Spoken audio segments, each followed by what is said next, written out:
Hey y'all, it's Basehead Dipper here. I got a few knives that my grandfather gave me, some of them being old, like this K-bar that he gave me. He bought this 25 years ago, and I've been wanting a K-bar knife, and I just mentioned it earlier, and he's like, well, I got a K-bar knife. I said, well, what kind is it? Is it a fixed blade, or is it a lockback, or liner lock, or whatever you want to call it? And he says it's a lockback, so I was like, alright.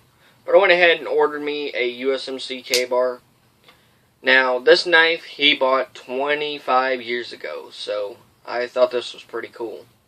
And it's a really nice knife, but it's not going to be used. It's going to stay in the condition it is in, because it is one of my collector's knives, and it's got its fair wear of uses. I mean, the scales, it's actual true wood scales, and they're kind of chipping off, so I'm not going to use it.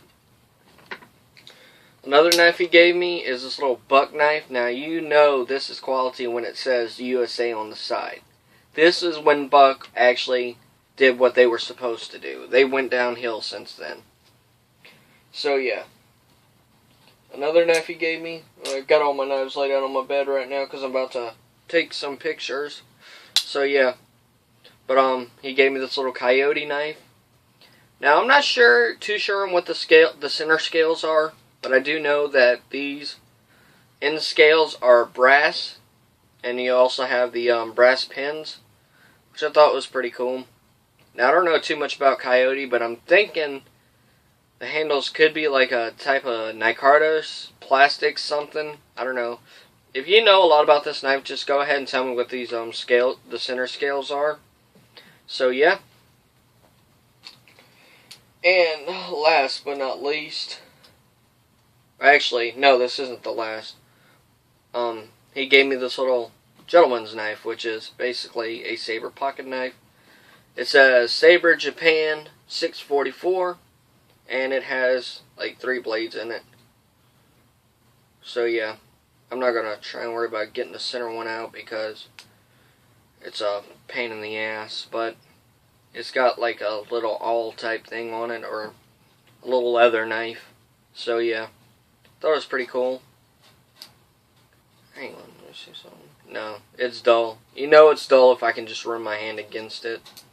So yeah, but it's still pretty pointy. So yeah, nice scales, nice end scales. Now the reason I call these end scales is because you actually have the actual center scale right here. So these are like end scales to kind of accent the knife itself. And then the other one he gave me is this little flea market knife. Now, this right here isn't that grand. It's not an expensive knife. It's actually, I hate to say it, but it's a crappy knife. I mean, it doesn't even lock up anymore. So yeah. Like, I could just push it down and whatnot. The liner lock's very thin on it, but it's just a little collection update. There's no reviews going to be on these knives because, well, I'm not using them. They're mainly for my collection. So, yeah, this is Basehead Dipper signing out.